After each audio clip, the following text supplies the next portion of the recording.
Look, if you're running ads right now on YouTube, TikTok, or Meta, I don't care if it's short form or if it's a landscape video, wherever it's at, there's one thing that is essential right now in 2025 and beyond, and it's you need to get attention within that first 3 to 5 seconds. Otherwise, your ad is dead in the water. In this video, I'm going to explain to you 5 ways you can grab attention fast, duplicate the successes you get, and have a basic roadmap you can keep coming back to figure out how to create attention again and again. Okay. So stay tuned. These 5 ways you can put into implementation today in your ads. And I'm going to talk about some of the tools we use as well to make it happen in our agency. Here we go. So this idea came to me that when you're driving down the road and an ambulance shows up in your rear view mirror, what do? You pull the heck off, right? It totally interrupts no matter what song you're listening to, what you're thinking about, who's in the car with you, what you might be angry at or excited about. You're like,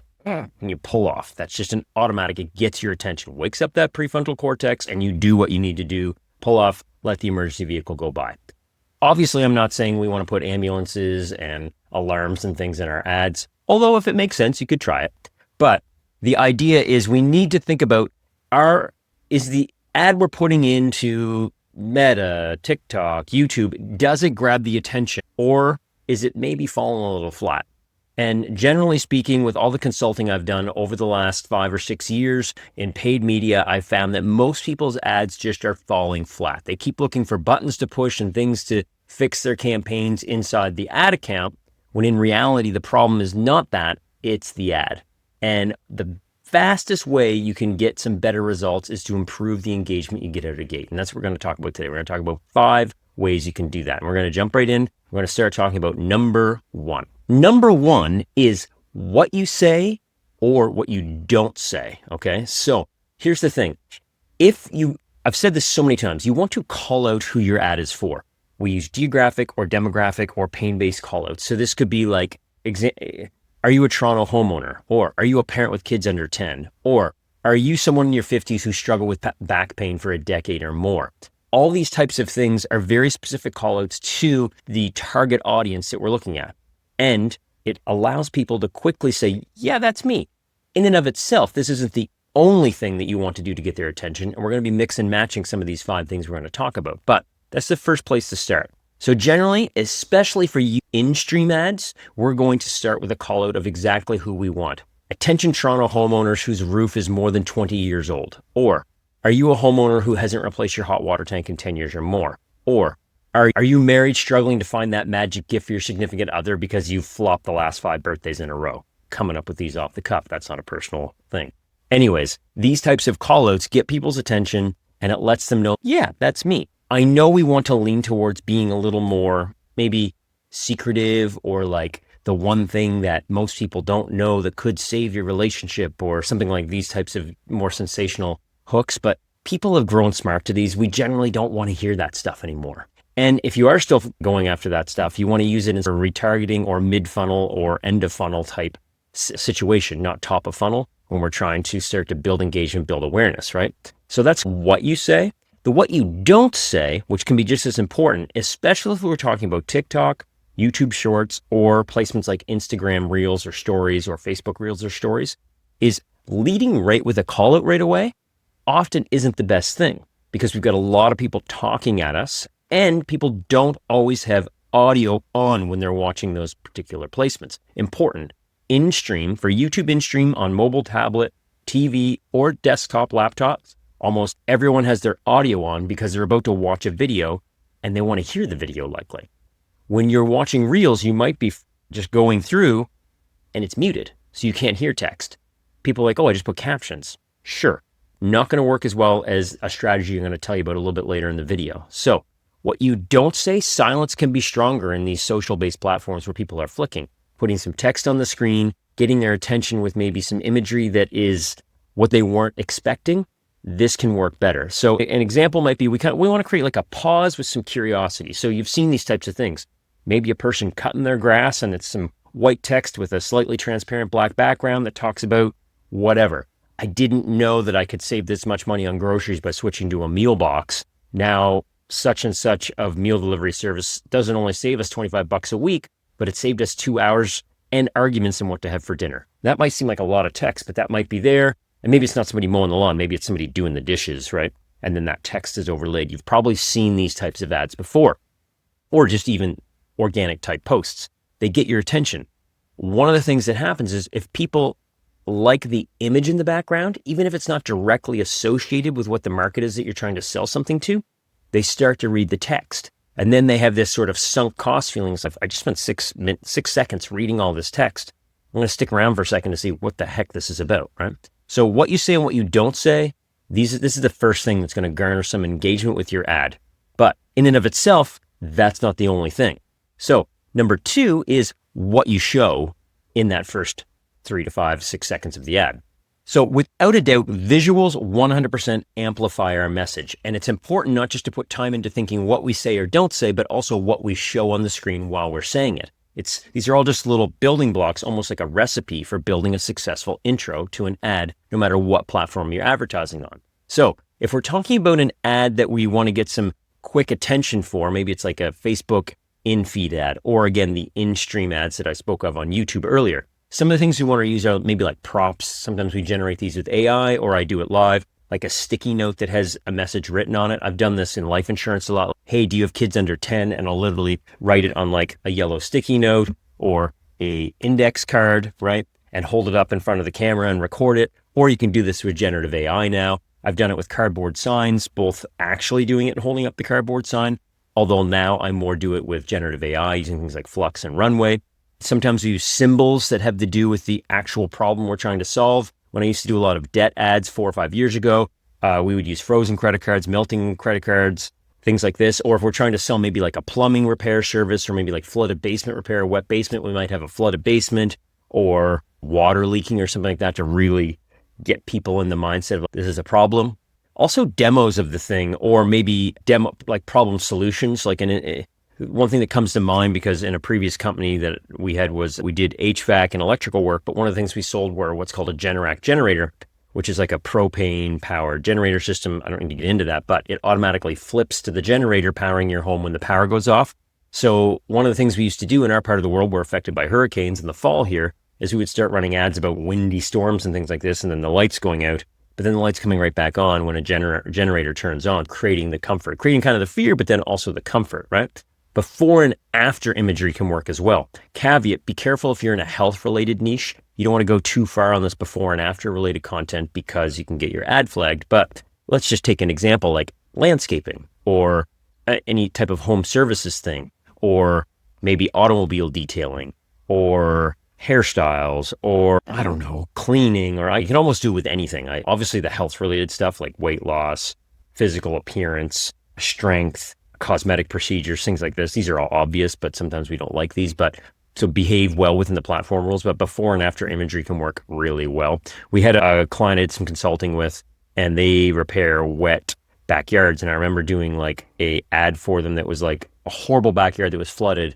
and then some clips of it being done, and then using footage that gentleman used with his smartphone to record how they dug the trenches, how they made the drainage system in the backyard, and that type of idea, creating the contrast between, oh my gosh, my backyard's like a lake every time it rains for any more than a day, but here's how we solve that, right? So the goal is to show something recognizably right away. It could be recognizable, it could be fear enticing, it could just be related to shock our brains, but what you show while what you overlaid with what you say, that's number 2, very important. Okay, number 3 is what you hear, or I guess what they hear, the people that are watching your ad. And now we're not talking about music here, although music can play a part in it. What we actually mean are sound effects. An example was, I never knew this would work, but we tested out the SMS sound that you get on like an iOS device one time. And holy crap, does it get attention, because it's almost ingrained in the subconscious. When people hear the ding, they're like, what? So these types of sounds I've used for anyone who's old enough to know what ICQ is. I used to use the oh sound that ICQ has, or MSN Messenger sounds for certain demographic, 40 and older.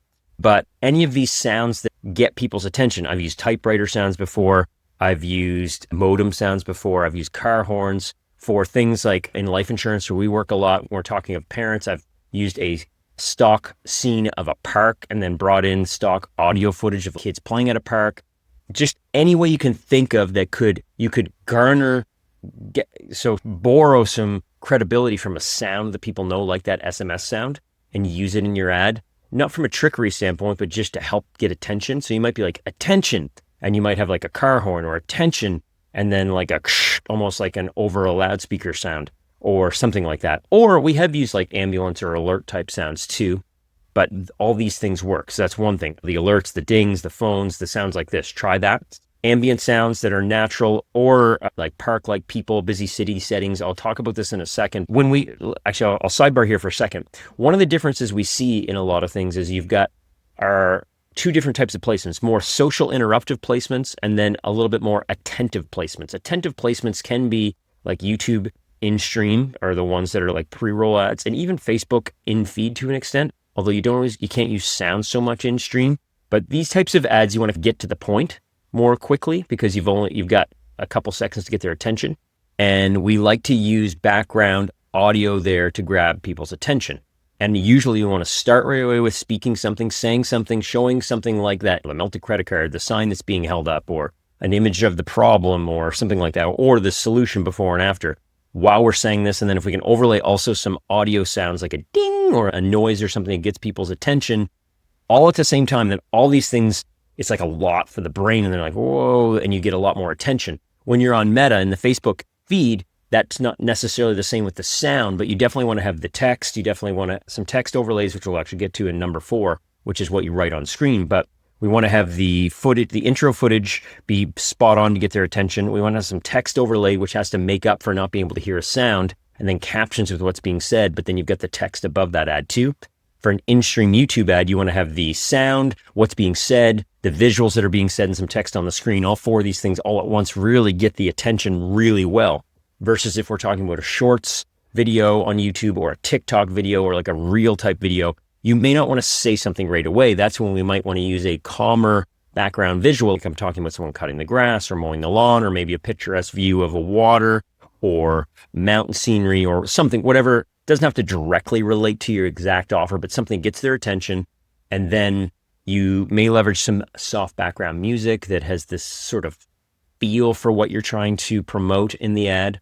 And then we'll move on here from number 3, which is what they hear, to number 4, which is what you write on screen, which is extremely important, where overlay text, whether it's a bunch of words, like maybe it's 20 words, maybe it's a short little bit of copy, like in these TikToks and reel type ads that you see where it's a background image for 4 or 5 seconds, and then you get into reading the text on it, and then it goes to the rest of the ad, which could be a spokesperson, or it could be a demo video with a voiceover, might be a variety of things. But that type of ad works really well in those social-based placements, but doesn't work so well, say, in the YouTube in-stream or the Facebook feed type placement, where we need to get more to the point right away, which would be, and part of this is because we're against time. In the in-feed, in the feed in Facebook, we're really against time because they're scrolling and we've got no sound.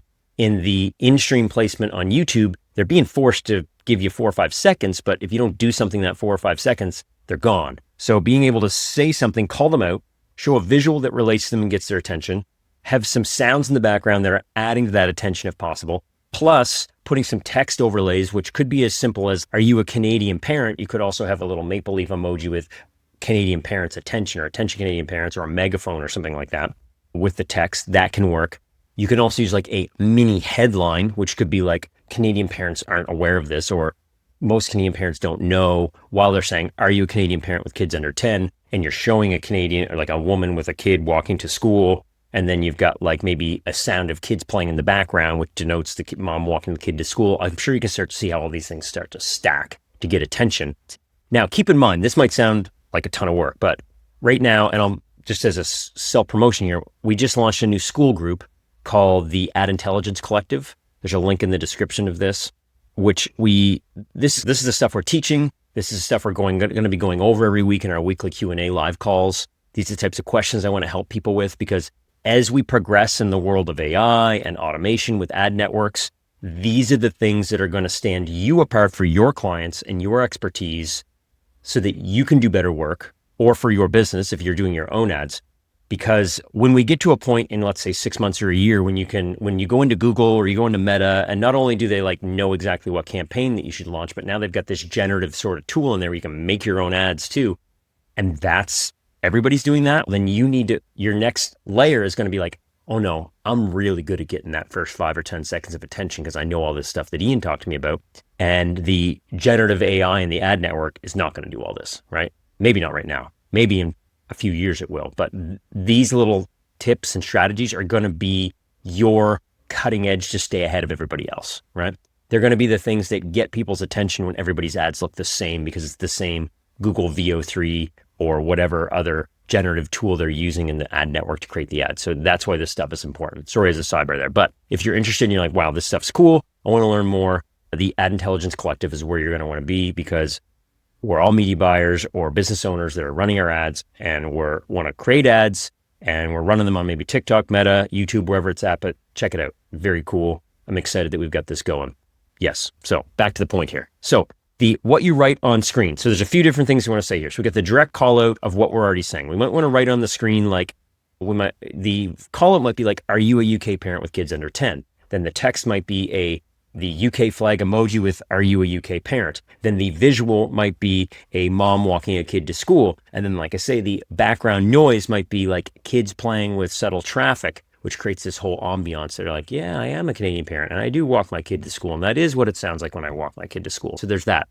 Then there's a curiosity driven setup where we might be like, are you a UK parent? And then the text might be like, most parents don't know about this till it's too late, or something like that. And then the visual may be more like a black and white or sepia type image that is someone going more like this, like they're worried they found out and it was too late type of idea. So it's all playing in. And then the background might not be audio. It might not be like a background subtle audio. It might be just somber music that kind of plays into the darker, more disparaging type of situation. And that once you figure this out, once you take some time, write about it, or just like jot some notes, mind map it out, you start to figure out what you can test. I'm not saying that exactly what I'm doing is what you want to do, but I give you these ideas because I believe it helps you figure out what you could be doing. All right, so that was number 4, what you write on screen, okay? Now, number 5 is what I call the unexpected pattern break. This is the ambulance in the rearview mirror, right? So people are scrolling fast, and we touched on this a little bit, but is there something super weird or super off the wall that you could put in your ad that gets people's attention? And I've referenced this lots of times, but I'm going to tell the story here as well.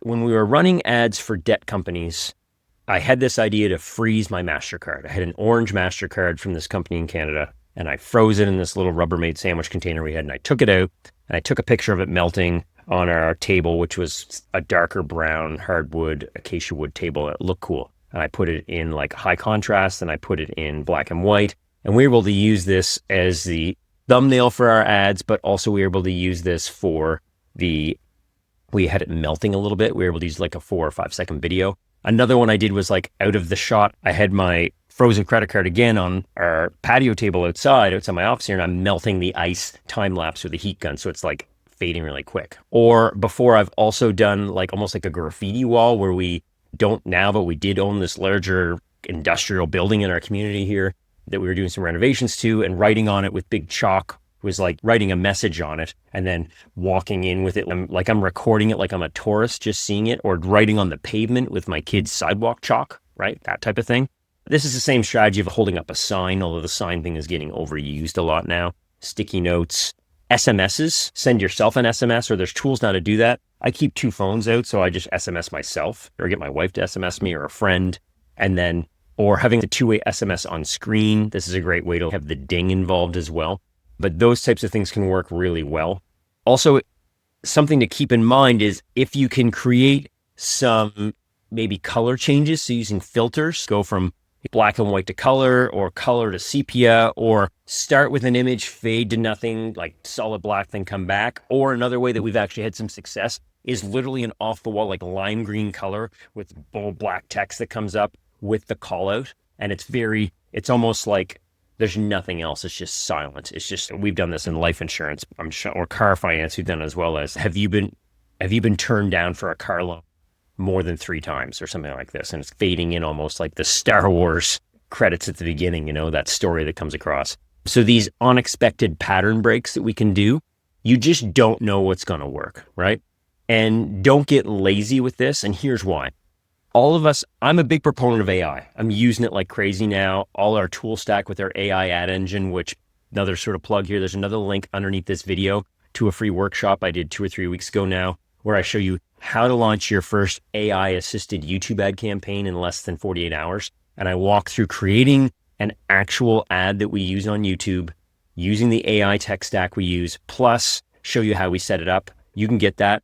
It should be a course, in all honesty. I've had multiple people tell me this so far, but you can grab that for free below. There's a link in the description of that video. So let me just get back here though. So why you want to invest the time in this is because it's really your only differentiator. GPT can't do this. Grok, Claude, Gemini, they can't do this. They'll write you a B+ script, right? But then if you ask them to give you shots for it, it's like, it's way off the wall. It's too literal. It's too obvious. And it's the same ad that everyone's going to have a year from now or 6 months from now when they're building the ads right inside the ad platform. You need to go the extra step and don't be lazy. These first 5 or 10 seconds, here's why this is important. It's my engage, stick, click framework. If you don't get engagement in that first 5 or 10 seconds, then they're not going to watch the meat of your ad. If they don't see the meat of your ad, they can't see the call to action, they won't click. If they don't click, they never know what your offer is, your landing page, and your money is wasted. This, what we're talking about right here, is the number one thing you want to work on today if you're running ads on YouTube, TikTok, or Meta right now. Taking time, thinking about the different ways you can get pattern interrupts, different ways you can use these 5 ideas to garner attention, get engagement out of the gate, okay? Look, I hope this was useful. Attention is a currency today. There's no question about it. And if you can stop someone for 5 seconds on these very busy platforms, then you have a great chance of winning, telling your story, getting your offer across them, getting the click, and then transitioning that into sort of a soft pitch or a direct pitch for whatever it is you're selling. This is a skill right now that AI cannot duplicate for you. Yes, AI can make the visuals. Yes, AI can even write scripts. Yes, AI can create avatars out of thin air from a still image. AI can create voices. But right now, it, 1, can't come up with the way to get human attention.